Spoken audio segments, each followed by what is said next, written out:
commencerai justement par remercier Pascal Crété pour son invitation, sur l'impulsion d'Isabelle Petipa, que j'ai effectivement eu le plaisir de rencontrer il y a de nombreuses années maintenant, dans le cadre de ses activités universitaires, qui étaient les miennes aussi.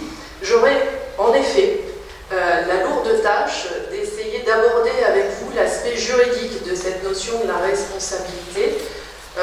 C'est un enjeu important aujourd'hui dans les structures professionnelles, puisque ce sont des questionnements que l'on peut avoir tous les jours. Et c'est la raison pour laquelle, si on est en capacité de l'appréhender sous son angle juridique, cela permet, à mon sens, de mieux comprendre les enjeux des décisions que l'on peut prendre au quotidien. Donc ça va être notre objectif dans la petite heure qui suit. L'objectif, bien entendu, c'est de vous en faire une présentation, mais de pouvoir aussi échanger avec vous ensuite et de répondre à vos questions.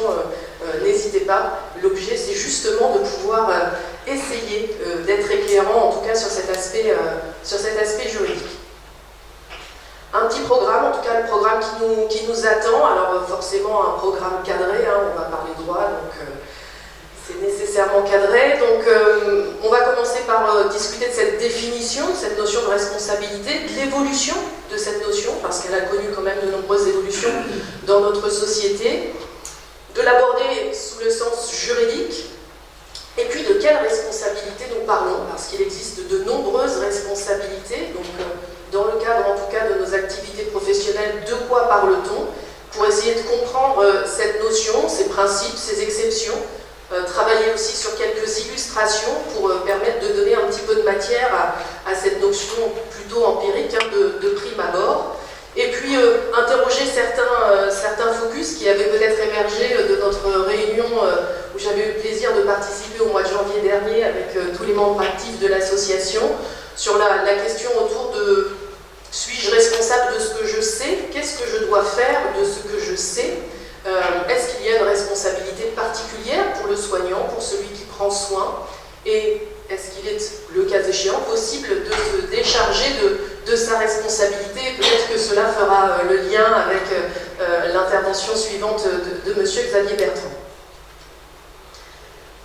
C'est quoi la responsabilité? Alors, je ne vais pas faillir à la réputation de celui qui est censé faire une intervention en matière juridique. Nous allons donc commencer par parler latin.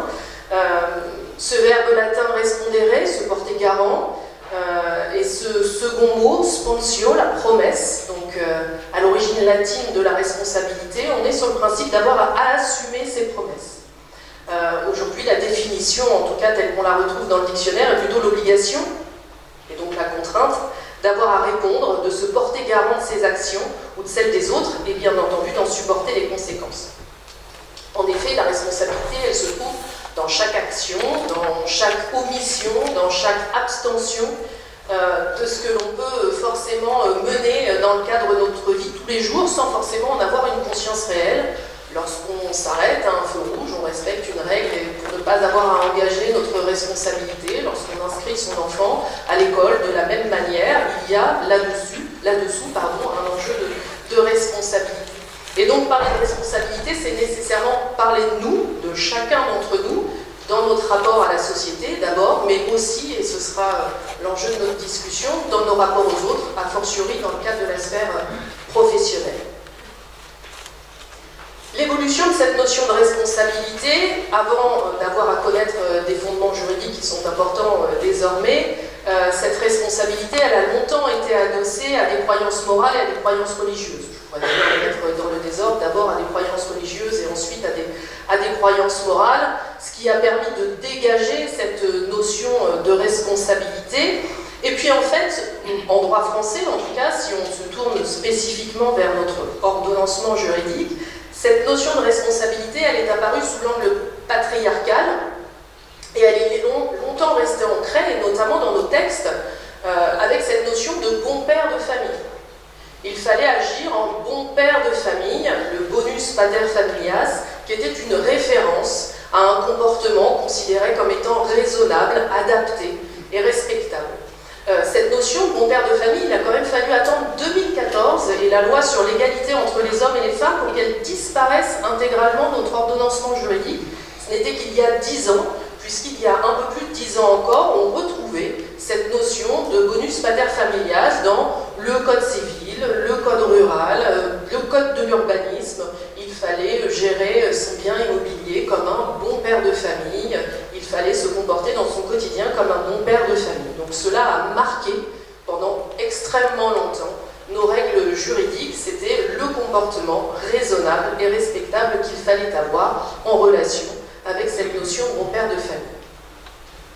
Aujourd'hui, quand même, les choses ont évolué.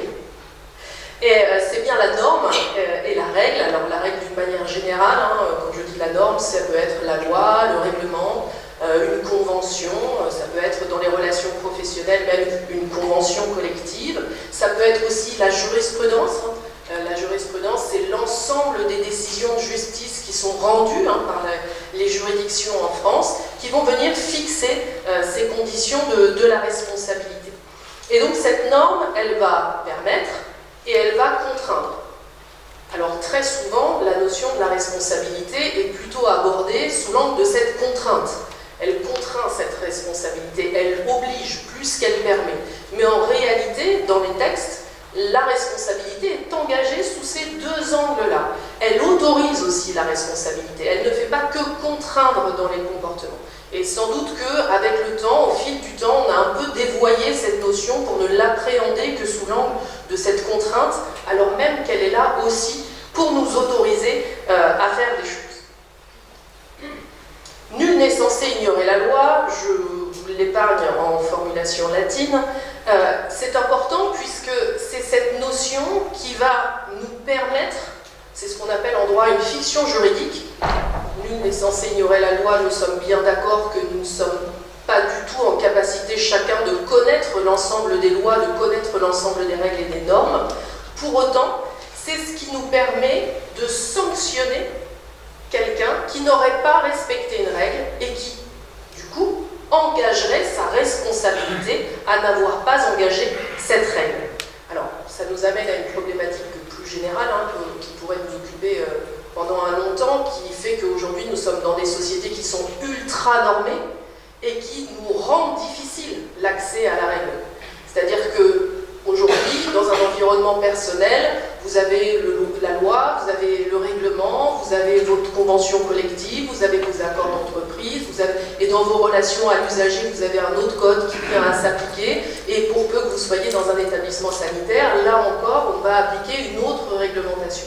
Pour ceux d'entre vous qui ont navigué dans leur carrière professionnelle entre différents types d'établissements, en fonction de l'établissement qui vous accueille comme professionnel, vous allez avoir une réglementation spécifique qui va s'imposer à vous. Et donc, dans ce cadre-là, de quelle responsabilité nous parlons?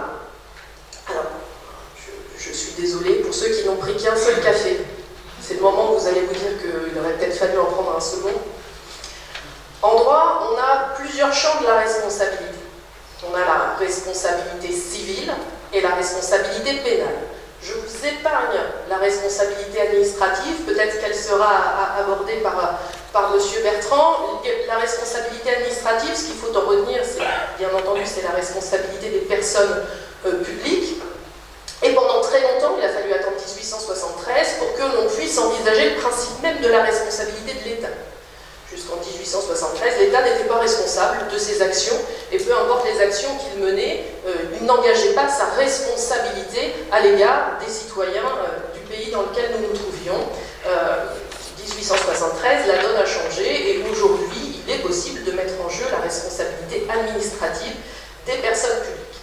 Mais je mets de côté ce champ pour vraiment que l'on puisse s'attarder à ces deux principes de responsabilité primordiaux qui sont la responsabilité civile et la responsabilité pénale. Si on doit les distinguer, on va avoir un mode opératoire assez simple qui fait que ce qu'on doit en retenir, c'est que la responsabilité civile, elle a pour objectif de réparer un dommage causé à une personne par une ou d'autres personnes du fait de leur activité. On viendra tout à l'heure sur ce champ de définition. Je le précise, je l'ai indiqué à Pascal Crété tout à l'heure, si certains d'entre vous, pour leur culture personnelle, voulaient avoir ensuite ce PowerPoint, il n'y aura pas de difficulté pour qu'il soit diffusé à ceux qui le souhaiteraient. Donc cette responsabilité civile, c'est la responsabilité primordiale. On est tous assurés en responsabilité civile. Lorsque l'on assure n'importe quel de ses biens, nous avons une assurance de responsabilité civile. Lorsque son enfant fait sa rentrée scolaire, la première chose que l'on demande, c'est une attestation de responsabilité civile. Bref, c'est quelque chose qui nous accompagne au quotidien. Et donc cette responsabilité civile, elle a pour objet de réparer. C'est donc une vocation de réparation. L'idée, c'est d'aller trouver qui pourra réparer le dommage. Et ça, c'est important, puisque en fait, on s'aperçoit qu'au gré de l'évolution de la réglementation et surtout de la jurisprudence, c'est-à-dire des décisions des tribunaux, on s'aperçoit que c'est l'objectif premier. Qui pourra réparer? Et finalement, l'objectif étant de réparer, parfois on va aller chercher un responsable autre, en tout cas, on va dévoyer la responsabilité pour permettre cette réparation. Je reviendrai tout à l'heure sur quelques exemples d'illustration. À l'opposé, mais elles sont parfois complémentaires de cette responsabilité civile, la responsabilité pénale, elle, qui a vocation à réprimer les comportements. Donc la responsabilité pénale, elle s'engage lorsqu'on ne va pas respecter une règle spécifique, qui va être une infraction. Et donc elle, cette responsabilité pénale, elle a vraiment vocation à sanctionner, à punir. Et donc en matière de responsabilité pénale, on va aller chercher celui qu'on sera en mesure de punir. Si je devais prendre un exemple d'illustration où on retrouve ces champs de responsabilité, tant civile que pénale, on peut penser à, en tout cas, des grandes affaires qui ont cours en France, et on peut penser à l'affaire du sang contaminé, où de nombreuses tentatives de mise en cause de responsabilité à l'époque étaient faites suite aux transfusions de personnes hépatiques, de transfusions sanguines sur des lots qui étaient contaminés par le VIH ou l'hépatite C, pour des personnes hémophiles. Et il y a eu plus de 4000 victimes en France, recensées comme ayant contracté le VIH dans les années 80. Et donc s'était posé la question de la responsabilité, tant civile que pénale. Pénalement, les ministres et les membres du gouvernement français qui étaient poursuivis ont été relaxés. On reviendra tout à l'heure peut-être sur l'explication du pourquoi. Et puis civilement, on est allé rechercher qui devait être responsable, parce qu'on avait ce qu'on appelle une chaîne de responsabilité. Est-ce que c'était celui qui avait autorisé la distribution des lots? Est-ce que c'était celui qui l'avait distribué? Est-ce que c'était celui qui avait injecté, etc., etc., etc. Et en fait, on s'est aperçu que la jurisprudence, elle n'avait que pour objectif de trouver quelqu'un qui allait pouvoir réparer de manière solvable. C'est quelqu'un qui allait pouvoir indemniser. C'était ça l'objectif, d'enchaîner une chaîne de responsabilité pour qu'au final, celui qui soit reconnu responsable puisse être celui qui allait indemniser les victimes de ce dommage. En matière pénale donc, j'y reviens puisqu'on a des éléments qui sont importants. En matière pénale, on va sanctionner un comportement. Et pour sanctionner un comportement, il y a des conditions à respecter, et ces conditions, elles sont importantes. Elles doivent être considérées comme étant une infraction.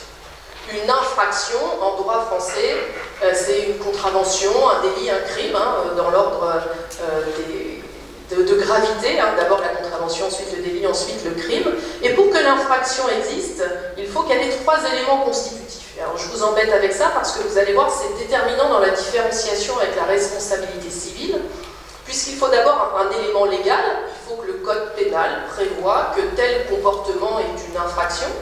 Je reprends mon exemple de s'arrêter à un feu rouge tricolore. Le code pénal prévoit dans ses dispositions que le fait de griller un feu est une contravention.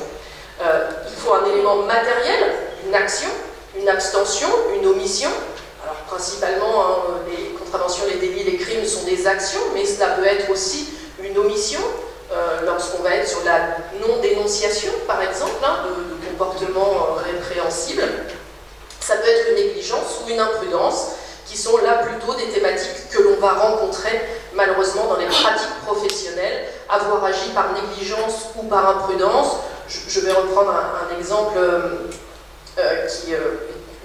un exemple pratique que j'ai eu à connaître dans le cadre de ma pratique professionnelle, ou dans le cadre d'un EHPAD, un résident avait été gravement brûlé en prenant sa douche, parce que en fait, le thermostat n'avait pas été correctement réglé et la sortie d'eau faisait que l'eau était bien trop chaude à la sortie et que la personne n'avait pas eu la capacité d'avoir à correctement régler la température de l'eau et s'était gravement brûlé.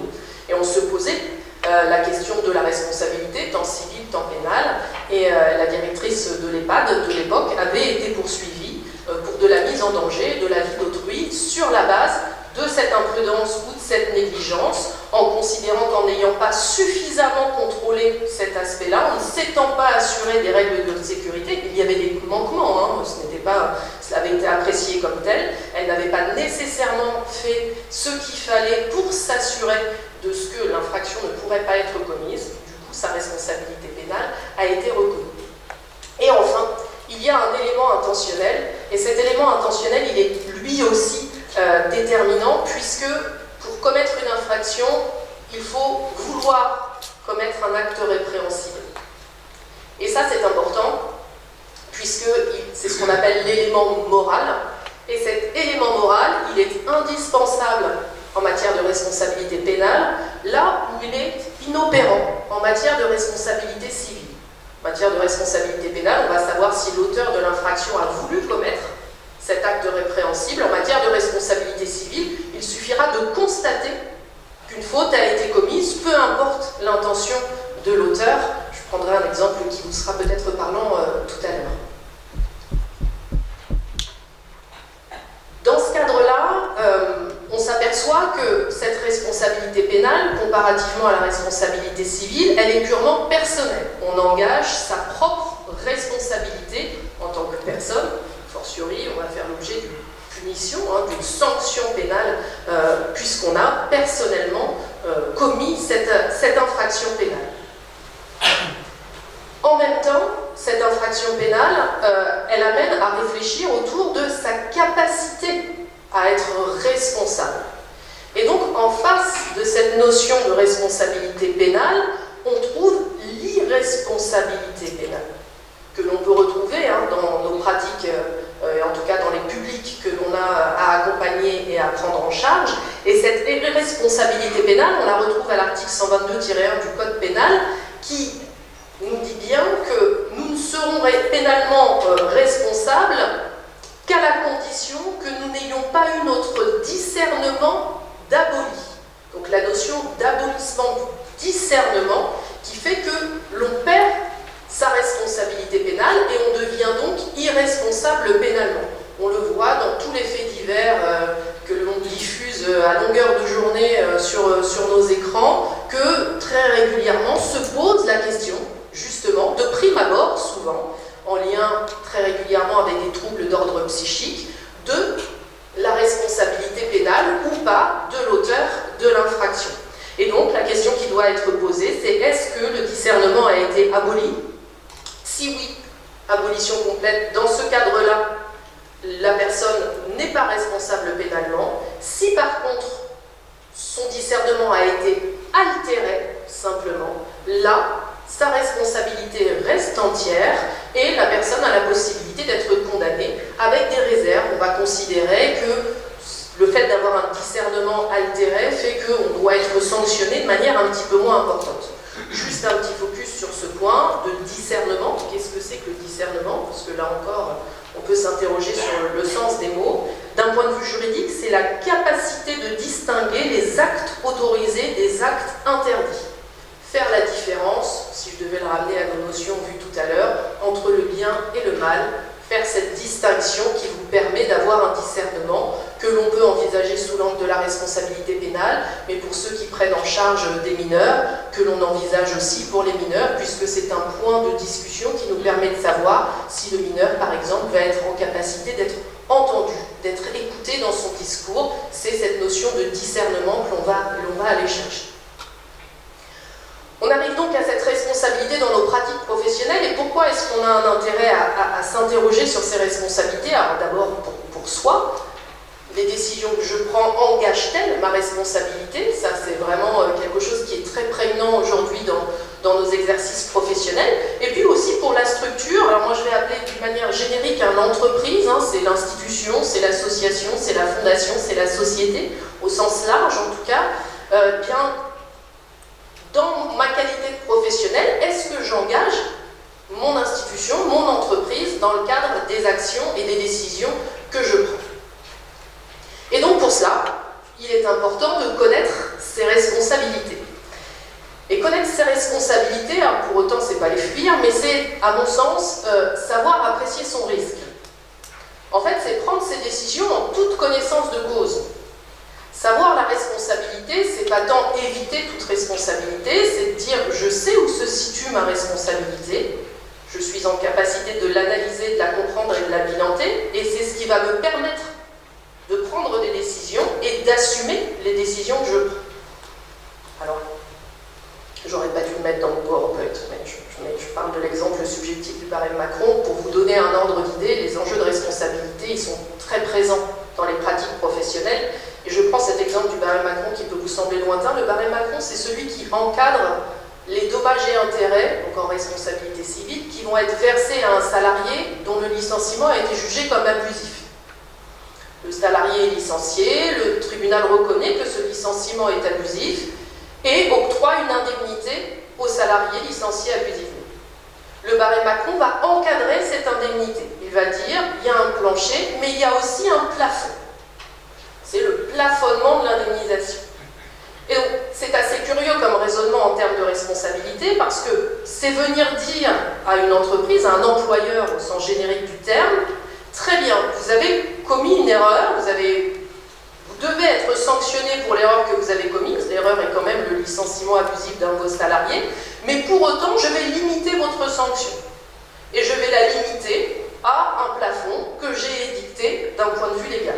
Ça a fait l'objet de beaucoup de contestations, hein, jusque devant la Cour européenne des droits de l'homme, qui a reconnu la responsabilité de l'État français dans le fait d'avoir une réglementation finalement qui va à l'encontre de la réparation au titre de la mise en jeu de la responsabilité. Mais pour autant, la loi s'applique encore et la Cour de cassation a eu à nous dire à plusieurs reprises que ce barème était parfaitement légal et qu'on pouvait donc encadrer ces enjeux de responsabilité.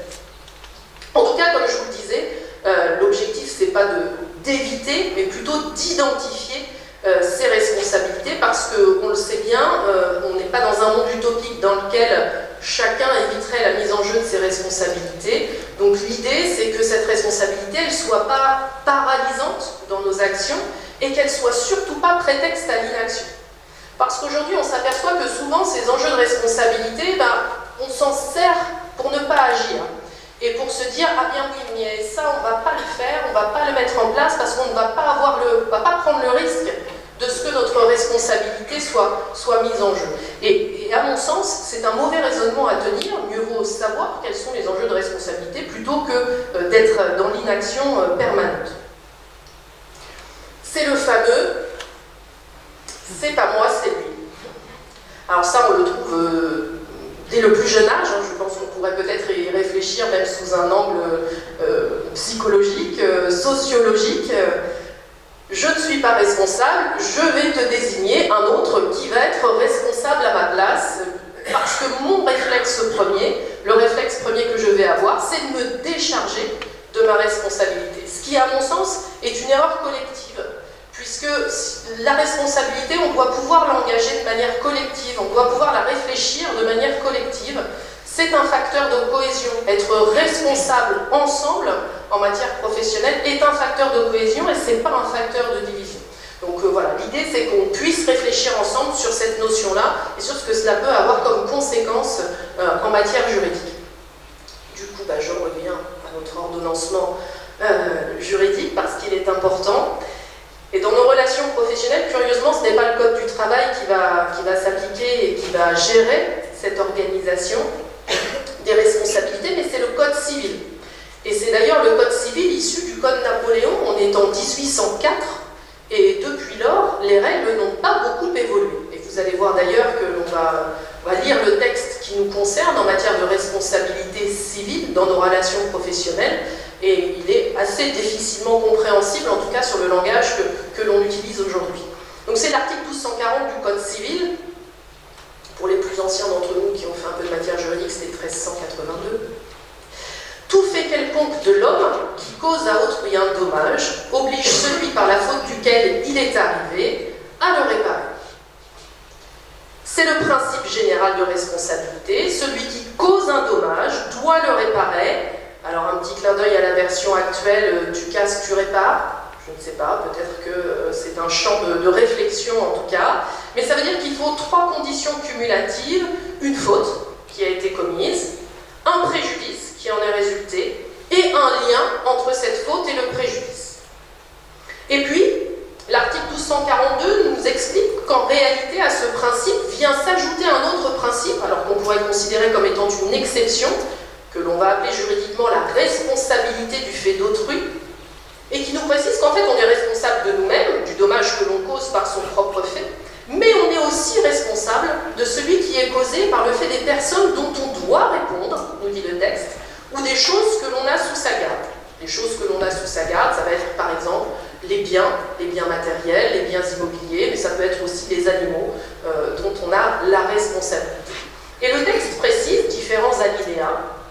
Celui qui va nous intéresser étant gras, mais on y retrouve dans ce texte la responsabilité du père et de la mère lorsqu'il a la garde de son enfant. Et puis, celui qui nous intéresse, c'est les maîtres et les commettants sont responsables donc du dommage causé par leurs domestiques et leurs préposés dans les fonctions auxquelles ils les ont employés. Donc vous voyez que la sémantique est plutôt ancienne, mais c'est en d'autres termes le principe de responsabilité de l'employeur à l'égard de ses salariés. Si je reviens sur le texte, c'est l'employeur et le commettant, et le salarié et le préposé. Alors, je vous passe le maître et le domestique, mais on est bien sur ce ressort-là. Cela veut dire que lorsque l'on est un professionnel, la responsabilité civile, elle ne pèse pas sur le professionnel en tant qu'individu, elle pèse bien sur la structure qui l'emploie, sur son employeur en tant que tel. Et donc le salarié est placé sous la responsabilité, dès lors, de cet employeur. En version 1804, alors je ne voulais pas intégrer dans le PowerPoint, mais on avait exactement la même qualification, le texte n'a pas bougé donc depuis plus de 220 ans. Il y avait juste une petite précision, et c'est pour le clin d'œil que je faisais tout à l'heure à notre système du bon père de famille, il y avait une petite précision sur la responsabilité des pères et mères qui faisait que le père était responsable et la mère, mais après le décès de son mari. On avait vraiment un système de ricochet qu'il fallait que le mari décède pour qu'on envisage la responsabilité de la mère. Le texte a été modifié depuis, mais en tout cas, sur la responsabilité qui nous intéresse, nous, dans le cadre de nos relations professionnelles, le texte n'a pas changé. Donc, le salarié, lorsqu'il va poser des actes dans le cadre de son activité professionnelle, il va engager la responsabilité de son employeur. Bien entendu, il reste responsable pénalement, puisqu'on se l'est dit tout à l'heure, la responsabilité pénale, elle est personnelle. Elle relève vraiment de l'individu. Donc si le manquement, si la faute qu'il commet est une infraction, cette infraction, il devra en répondre à titre personnel, mais par contre, civilement, c'est bien son entreprise qui devra en répondre. Ça veut dire que l'employeur, lui, est responsable de la totalité des actions de l'ensemble de son collectif de salariés, mais qui peut aussi rester responsable pénalement de ses propres actes ou, le cas échéant, de sa participation à certaines infractions. Je vais prendre 2 illustrations qui peut-être vont vous parler, en tout cas je ne vous le souhaite pas, mais qui malheureusement sont des situations que l'on peut retrouver dans nos établissements et dans nos institutions. L'exemple du harcèlement moral. Le harcèlement moral fait l'objet d'une double sanction. Il y a bien une répréhension pénale. Le code pénal prévoit que le harcèlement moral est une infraction pénale qui peut aller jusqu'à 3 ans d'emprisonnement et 45 000 € d'amende, en cas notamment de circonstances aggravantes, si tant est que l'on harcèle moralement une personne vulnérable ou une personne que l'on a sous son autorité. Et puis c'est aussi un comportement répréhensible d'un point de vue civil. Là c'est le code du travail qui le prévoit, ce sont les articles 52-1 et suivants du code du travail qui sanctionnent le comportement de harcèlement. La victime, la personne qui va être victime de ce type de comportement, elle va donc avoir le choix, si elle le souhaite, de pouvoir poursuivre l'auteur du harcèlement. Et en poursuivant l'auteur du harcèlement, si elle le poursuit pénalement, bien elle le poursuivra à titre personnel. Mais si elle le poursuit civilement, donc pour être indemnisée, pour voir son préjudice réparé, ben c'est bien l'entreprise qu'elle poursuivra pour obtenir son indemnisation. Donc on a là les deux volets de la responsabilité qui s'appliquent avec une différenciation en fonction de ce que l'on cherche. Punir, ce sera l'auteur de l'infraction.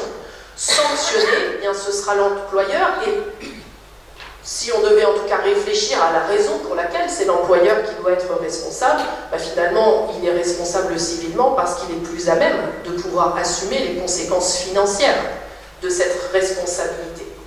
Je vous le disais tout à l'heure, l'idée c'est d'aller trouver celui qui pourra réparer. Et bien celui qui peut réparer, dans l'esprit de tous, c'est nécessairement plus une entité, une entreprise, une institution, plutôt qu'une personne physique qui sera en capacité d'indemniser. Je rappelle d'ailleurs à cette occasion que le harcèlement, c'est quelque chose qui peut être vertical, donc entre un supérieur hiérarchique, une supérieure hiérarchique et son subordonné, dans l'un ou deux sens d'ailleurs, cela peut être aussi du subordonné sur le supérieur hiérarchique, cela peut être horizontal, cela peut être entre collègues de travail, et puis malheureusement cela peut être institutionnel aussi. Je me permettrai de le citer, même si je ne porte pas dans mon cœur, Didier Lombard, qui disait lorsqu'il a repris France Télécom, devenu Orange aujourd'hui, nous devons procéder à des ruptures de contrat, ce sera par la porte ou par la fenêtre. On sait ce que cela a causé, de nombreux suicides au sein de France Télécom devenue Orange, et la reconnaissance, pour une des premières fois par les juridictions françaises, de ce harcèlement institutionnel. C'est vraiment quelque chose qui avait été décidé au stade de l'institution et non pas une personne qui, par son action, décidait de harceler moralement les personnes avec qui il était en situation de travail. Et on a là le distinguo qui est important en matière de harcèlement moral entre le pénal et le civil.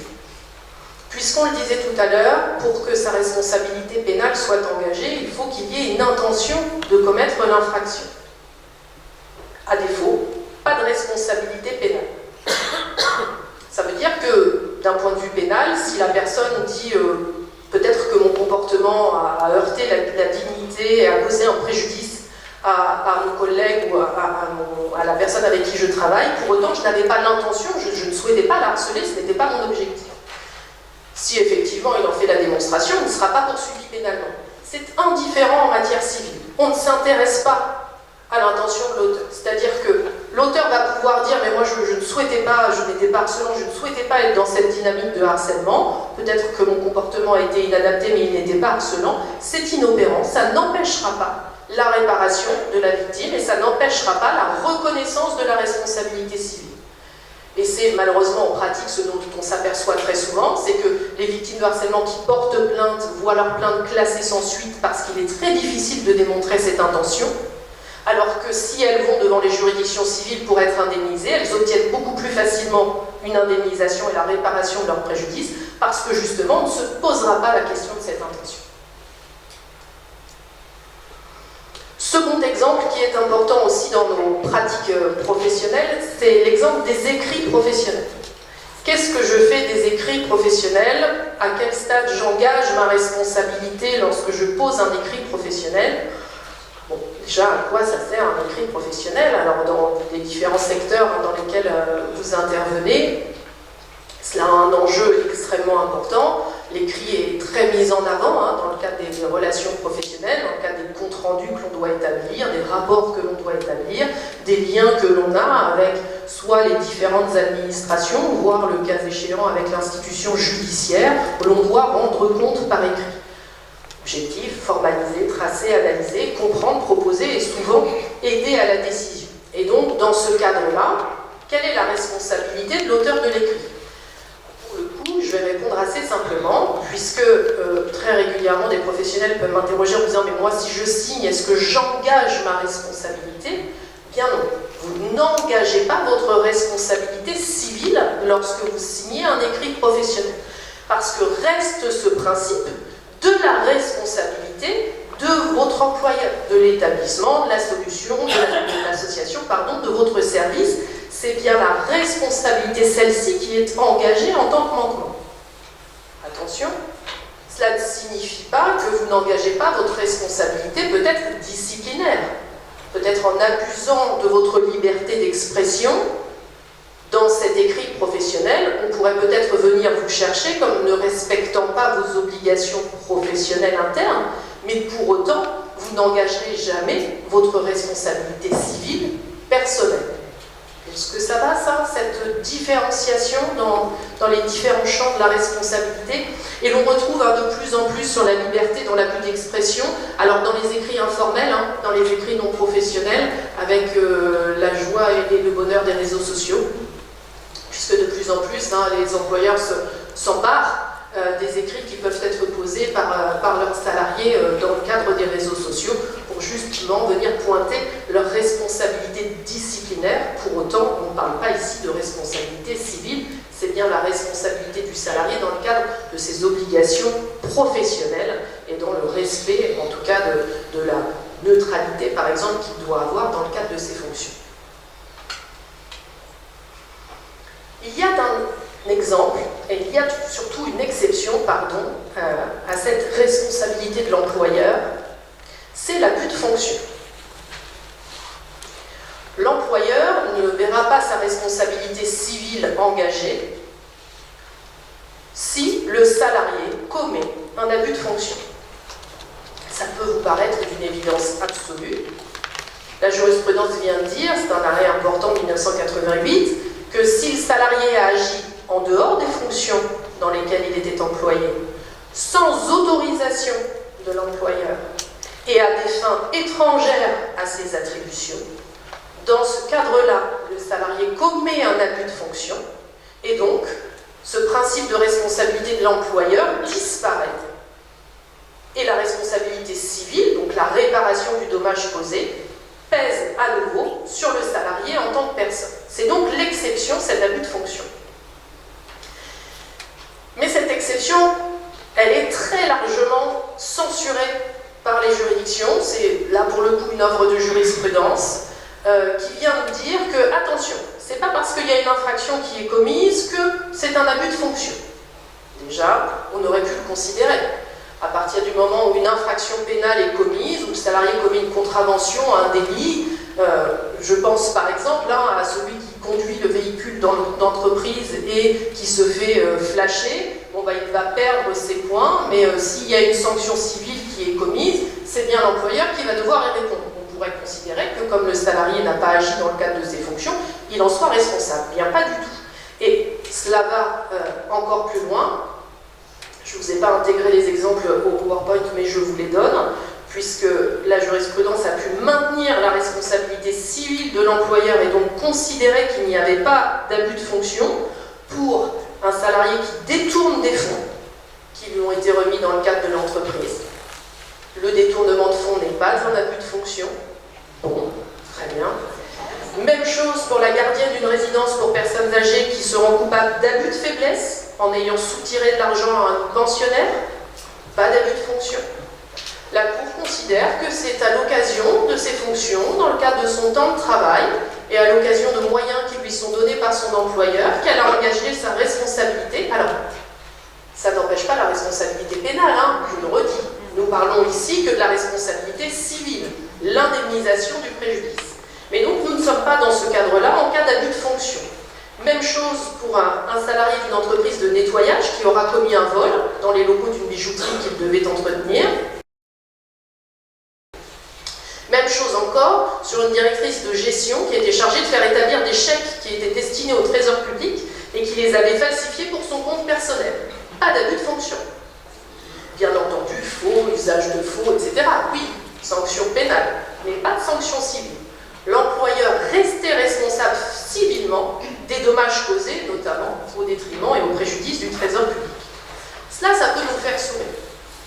Mais il est d'autres exemples, et la Cour de cassation va encore plus loin, puisqu'elle nous dit que concernant les dommages qui sont causés aux personnes, là encore, La jurisprudence n'exonère que très rarement l'employeur de sa responsabilité, puisque la responsabilité de l'employeur a été retenue en cas de violence physique d'un salarié, en cas d'abus sexuel, dans le cadre de l'exercice de ses missions. Et je reprenais l'exemple lors de notre réunion de préparation d'une jurisprudence très célèbre liée à une école de musique, où le professeur de musique avait commis des abus sexuels sur des mineurs qu'il prenait en charge. Et il a bien entendu été reconnu pénalement responsable et sanctionné pénalement, mais civilement, c'est l'association qui l'employait qui a dû indemniser les victimes des faits qui avaient été portés. Là, les juridictions ont considéré qu'ils n'étaient pas dans une situation d'abus de fonction. Même chose pour un exemple de jurisprudence pour un assassinat. Donc, l'idée, c'est quoi? À nouveau, l'idée, elle est toujours la même, c'est d'aller chercher celui qui pourra réparer, celui qui pourra indemniser, aller chercher un payeur. Et donc, comme on a un principe général de responsabilité de l'employeur à l'égard de ses salariés, eh bien, il n'est que très rarement de cas où l'on se retrouve avec cette situation de reconnaissance d'abus de fonction qui permettrait à ce que le salarié se retrouve à avoir à assumer personnellement sa responsabilité. Avant d'arriver à la responsabilité sur ce que je sais, je voulais justement faire un petit focus sur la problématique assurantielle de cette responsabilité. Peut-être certains d'entre vous se sont posé la question ou se sont interrogés compte tenu des postes qu'ils occupent sur le fait d'être du coup assurés, professionnellement parlant, en responsabilité civile. Et on s'aperçoit aujourd'hui que de plus en plus de professionnels de l'assurance proposent aux professionnels, surtout dans le secteur du sanitaire, du médico-social et du social, surtout aux salariés qui sont en poste de direction, des produits assurantiels. Bah, ça interroge l'intérêt de ce qu'on vient de se dire là. C'est quoi l'intérêt de ce produit? Puisque votre responsabilité civile sera toujours celle de l'employeur. Même si vous commettez des erreurs dans votre prise en charge professionnelle, même si, on le sait, des imprudences peuvent être commises, ça restera la responsabilité civile de l'entreprise. La responsabilité pénale, elle sera toujours la vôtre. Ça, rien n'y changera. Et votre assureur n'assurera en rien votre responsabilité pénale. Les produits d'assurance sont toujours exclusifs d'une responsabilité pénale, puisqu'ils vont considérer que c'est votre action qui a concouru à une infraction. Et donc, ils ne la couvriront pas. En tout cas, c'est la réflexion que je vous laisse et que je vous laisse mener aussi de votre côté, qui est de se dire aujourd'hui, on voit de plus en plus se développer cela, toujours dans une dynamique de protection. Je veux me protéger en tant que professionnel et donc je veux avoir une assurance qui me protège, mais en réalité, la loi protège le professionnel dans le cadre de son activité. De sorte que je ne suis pas, en tout cas, certaine que ce type de produit ait un réel intérêt, sauf à obtenir peut-être une garantie autre de support juridique dans l'aide à la prise de décision, mais en tout cas pas dans l'indemnisation, ça c'est certain. L'on se retrouve aussi à s'interroger sur la responsabilité de ce que l'on sait. Je sais quelque chose m'est remonté, quelque chose qui peut être constitutif d'une infraction, un manquement, une maltraitance. Qu'est-ce que je dois en faire? Est-ce que je suis responsable de ne pas la partager, ou est-ce qu'au contraire, j'ai l'obligation, je dois être responsable de partager cet élément? Alors, je fais un petit focus, en tout cas un peu récent, puisque la loi Grand Âge a enfin été publiée le 10 avril dernier, après quand même un long chemin et un long parcours parlementaire. Elle vient de dire aujourd'hui, cette loi Grand Âge, donc précisément pour la personne âgée, que toute personne qui a connaissance de faits de maltraitance commis sur une personne âgée doit le signaler. C'est une obligation de signalement, ce n'est pas une faculté, c'est vraiment une obligation, à une cellule de recueil et de traitement des alertes de maltraitance. Alors il y a un numéro qui est mis en place. Alors on commence seulement, il y aura encore sans doute des modalités pratiques qui vont se mettre en place. Mais si dans le cadre d'un exercice professionnel, que la personne soit en EHPAD, qu'elle soit hospitalisée ou qu'elle soit à domicile ou chez un proche, il est important de se dire que notre propre responsabilité peut être engagée à ne pas signaler des mauvais traitements qui auraient été commis sur cette personne âgée. C'est une infraction pénale, puisque le texte intègre le fait que c'est un délit puisque le fait de ne pas signaler peut exposer à une peine de 3 ans d'emprisonnement et de 45 000 € d'amende. Et bien entendu, il y a le risque concomitant s'il se réalise de non-assistance à personne en danger, donc ce sont des peines complémentaires. Donc on est là sur le champ de l'obligation, sinon sa responsabilité personnelle, pénale et civile peut être engagée. Alors vous allez me dire, oui mais ok, mais parfois on a des infos qui nous sont données dans le cadre d'un secret professionnel. Qu'est-ce que je fais de ce secret professionnel? Juste pour rappel, assez simplement, déjà la loi précise qui est tenu au secret professionnel, hein. Toutes les professions ne sont pas tenues au secret professionnel, et surtout lorsque l'on est tenu au secret professionnel, on peut ne pas respecter cette obligation de secret lorsqu'on est témoin de privation ou de sévices infligés à une personne fragile.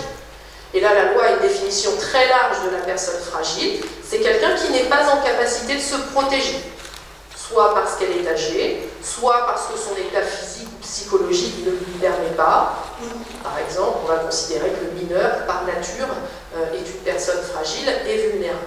Donc le secret professionnel n'est jamais un principe derrière lequel, et je sais que c'est difficile parfois à manier et à arbitrer, d'où l'intérêt du collectif, hein, d'où l'intérêt du parler ensemble pour discuter de ses responsabilités, pour faire remonter ces situations-là, et en tout cas, le secret professionnel ne vous permet pas de vous dégager de votre responsabilité, si tant est que ce soit le raisonnement que l'on serait tenté de tenir.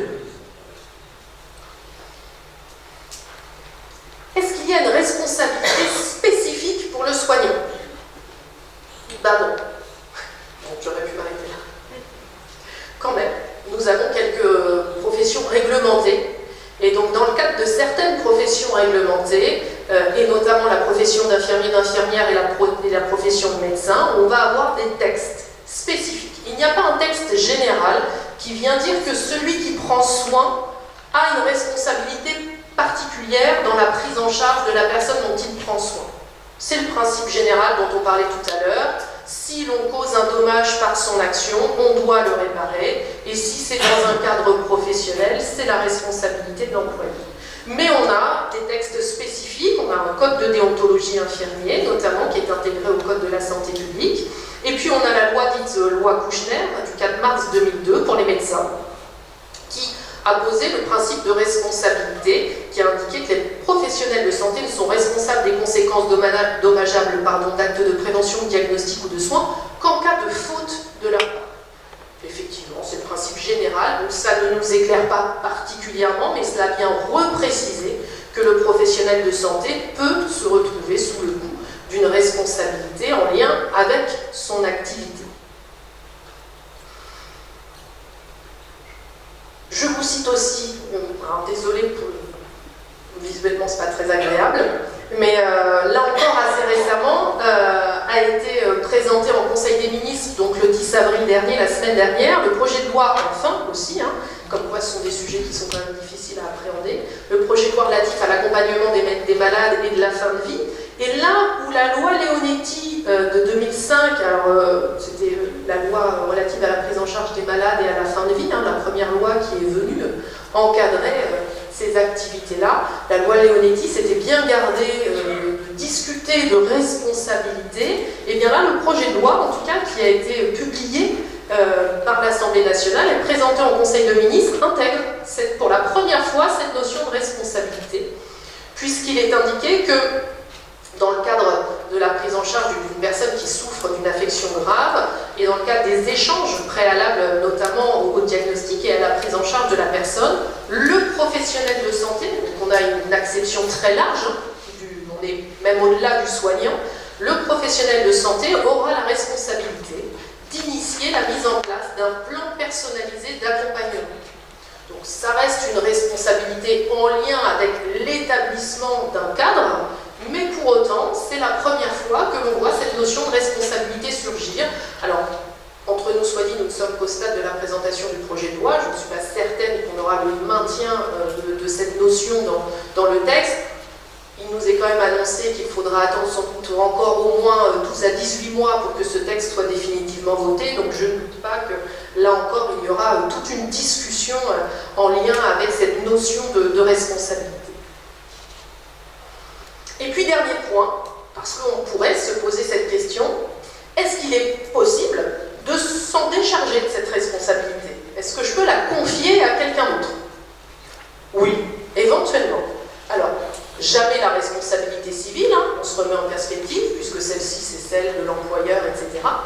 Mais la responsabilité pénale, celle de l'infraction, celle-là je peux la déléguer. Je peux la déléguer si je suis l'employeur, si je suis le dirigeant, si je suis chef de service, si je suis directeur d'établissement.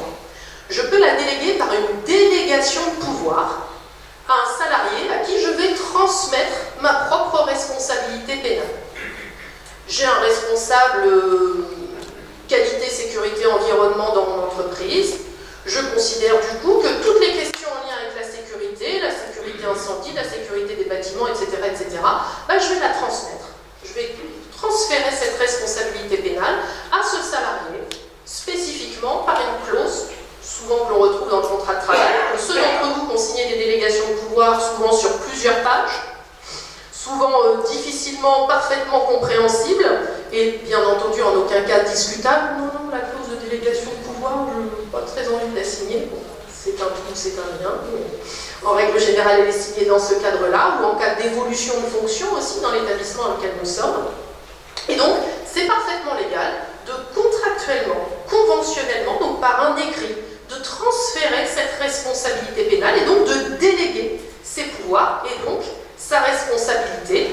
Bien entendu, on ne peut pas déléguer à n'importe qui, il faut déjà qu'on délègue à quelqu'un qui en soit informé, il faut aussi qu'on délègue à quelqu'un qui ait la capacité d'assumer cette responsabilité, mais en tout cas, une fois qu'on a respecté ce principe de délégation, eh bien on a ce transfert de responsabilité pénale, et donc je reviens à ce qu'on se disait tout à l'heure, là on pourra dire, ben, c'est pas moi, c'est lui, parce que justement, j'ai signé le document qui permet d'assurer ce transfert de responsabilité à un autre que moi. Ça a un intérêt, entre nous soit dit. On ne peut pas être un directeur d'établissement, une directrice d'établissement, on ne peut pas être un employeur et être en capacité d'assumer ses responsabilités sur tous les champs. Donc l'intérêt de cette délégation, elle fait sens aussi dans le cadre de l'exercice de nos missions. Donc ce n'est pas déléguer pour se débarrasser, c'est aussi déléguer pour donner sens à la mission, toujours pour ne pas le vivre comme étant une contrainte, mais comme étant quelque chose qui permet et qui autorise. Si je suis délégataire de pouvoir, ça veut dire aussi que je suis autonome et en capacité de prendre des décisions utiles pour préserver l'activité professionnelle et pour préserver le collectif de travail. Et c'est à mon sens plutôt sous cet angle qu'il faut l'envisager. Voilà, j'arrive au terme de cette présentation. Bien sûr, je serai ensuite à votre disposition pour échanger avec grand plaisir. Ce que j'aimerais qu'on en retienne, c'est que cette responsabilité, donc d'un point de vue juridique, elle accompagne chaque individu dans toutes les sphères de sa vie, dans nos relations professionnelles, à tous les niveaux de nos interventions, employeurs, salariés, collègues, usagers, familles. Il faut qu'elle soit comprise. Pour qu'elle puisse être acceptée, c'est à mon sens la clé, en tout cas, de ces enjeux de responsabilité. J'espère assez humblement avoir participé à l'amorce de cette compréhension pour vous permettre de l'envisager peut-être à l'avenir un petit peu plus sereinement. Alors, comme n'importe quelle personne qui fait une intervention, à la fin, je me suis dit « Oh, ce serait bien une citation sur la responsabilité. » Ok, super, il y en a des caisses. Bon, Churchill, voilà, on avait le choix, le général de Gaulle, enfin tout le monde hein, s'est posé en termes de responsabilité. J'en ai trouvé une qui m'a particulièrement parlé, je pense qu'elle vous parlera à vous aussi, elle est de l'abbé Pierre, et l'abbé Pierre peut dire que la responsabilité de chacun implique 2 actes, vouloir savoir et oser dire. Voilà, je vous remercie pour votre attention.